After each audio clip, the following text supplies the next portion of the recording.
ជំរាបសួរពុកម៉ែបងប្អូនបាទមកដល់ថ្មីមួយគ្រឿងទៀតហើយបងប្អូនបាទទើបនឹងកាត់បានរៀបចំរួចបាទប្រភេទ Lexus OX 300បាទឆ្នាំ01 V6 ប៉ុង2បងប្អូនបាទប្រភេទឡានស្អាតតែម្ដងពណ៌សកម្មៅបងប្អូនបាទឡានមួយគ្រឿងនេះស្អាតហើយបងប្អូនបាទបងប្អូនមើលផ្នែកខាងមុខអត់មានប្រវត្តិប៉ះពីអត់មានអីទេបងប្អូនបាទឯកសារគ្រប់ម៉ាស៊ីនប្រអប់លេខស្អាតបងប្អូនបាទទឹកថ្នាំនៅស៊ីនច្រើនបងប្អូនបាទចឹងបងប្អូននៅតាមបណ្ដាខេត្តបងប្អូនអាចខលសាកសួរបានតាមលេខទូរស័ព្ទខាងក្រោមវីដេអូឬក៏មកមើលដល់ទីកន្លែងក៏បានដែរបាទទីតាំងនៅភ្នំពេញបងប្អូនណាបាទបងប្អូនចង់ទិញដាច់វាយដូររំលោះបាន25ខេត្តក្រុងបងប្អូនបាទខាងខ្ញុំសិក្សាជាមួយធនាគារបាទបើបងជាប់ធនាគារបងខូច CC បងមិនអាចរំលោះបានទេបងប្អូនបញ្ជាក់បាទអញ្ចឹងបងប្អូនមើលឡានមកជុំសិនបាទទីទៀតខ្ញុំលំអិតផ្នែកមកលុកសិនបងប្អូនបាទបងប្អូនមើលផ្នែកខាងក្រោយបាទស្អាតមែនតើបាទស្តុកក្រោយអីគឺនៅសំណុំបាទ01រួចអស់ហើយបងប្អូនណាបាទនេះផ្លាកលេខជាន់វែងបាទជួកោតភ្នំពេញ 2AC 2383បាទមានឡានស្អាតតែម្ដងបាទចឹងបងប្អូនមើលផ្នែកខាងក្រោមបាតក្រោមបងប្អូនបាទនេះបាតក្រោមបងប្អូនអើយបាទខ្ចីញញតែម្ដងបាតក្រោមបងប្អូនណាបាទនៅស្អាតមែនតើបាទបាត់ក្រោម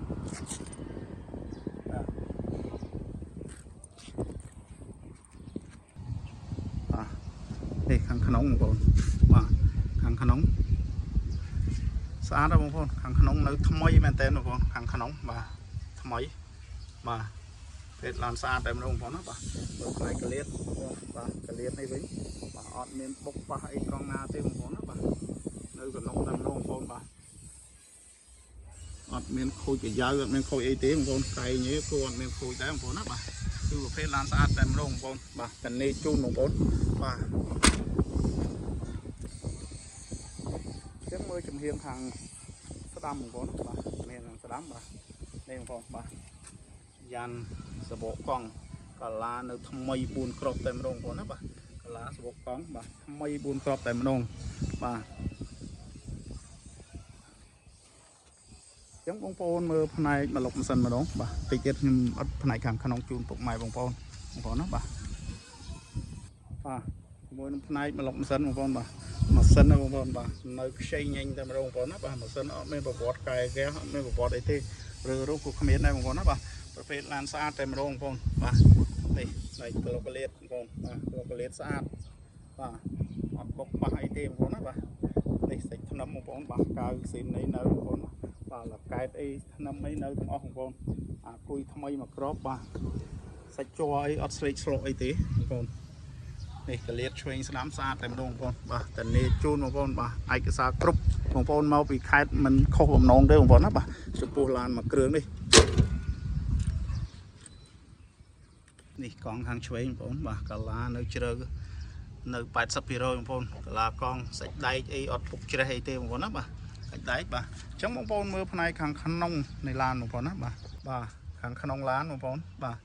នេះខាងក្នុងឡានបាទថ្មីមែនតើបងប្អូនបាទតាបឡូដៃយ៉ាកូត Formica រួចបាទប្លុក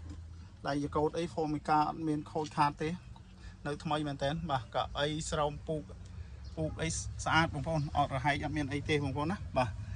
កៅអីចុចនេះនៅដំណើរការបាទជាមួយនឹងជាងទ្វារបាទថ្មីស្អាតមែនតើបាទកលៀតទ្វារអីសាច់ដែកនៅស្ងួតស្មើល្អបងប្អូនបាទផ្នែកខាងក្រោយបងប្អូនបាទផ្នែកខាងក្រោយបាទកលៀតខាងក្រោយអីបងប្អូនណាបាទស្អាតដែរបងប្អូនបាទ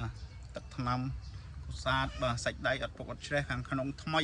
VIP រួចបងប្អូនបាទបងប្អូនយកទៅជិះមិនខុសបំណងទេបងប្អូនណាបាទនេះបាទកាឡាកង់បងប្អូនណាបាទកាឡាកង់ឆ្វេងស្ដាំស្អាតបងប្អូនណាបាទកាឡាកង់បាទបងប្អូនមើលទ្វារខាងស្ដាំបងប្អូនណាបាទផ្នែកខាងក្រោយបាទស្អាតមែនតើបងប្អូនបាទខាងស្ដាំផ្នែកខាងក្រោយបាទមួយខាងក្នុងបាទឆ្វេងស្ដាំគឺនៅអេមមែនតើបាទកែងនេះបងប្អូនបាទកែងបាទនេះតាប់ឡូខាងស្ដាំបងប្អូនណាបាទខាងស្ដាំបាទស្លាប់ព្រើមសិនជាតាប់ឡូអត់ស្លេកស្លុកអីទេបងប្អូនណាបាទជាមួយនឹងវងឆ្កូតអីមកស្អាតដល់ហើយបងប្អូនបាទក៏អីចុចនៅដំណើរការដបោបាទនៅដំណើរការបងប្អូនបាទប្រព័ន្ធភ្លើងនៅសំណុំស៊ីនបាទតានីជូនពុកម៉ែបងប្អូនបាទ បាទចឹងមុននឹងមកចប់សូមបងប្អូនជួយចុច like ឬក៏ជួយ subscribe សញ្ញារូបកណ្ដឹងដើម្បីទទួលបានវីដេអូថ្មីៗឬក៏ជួយ follow page share comment បងប្អូនណាបាទសូមអរគុណនិងជម្រាបលា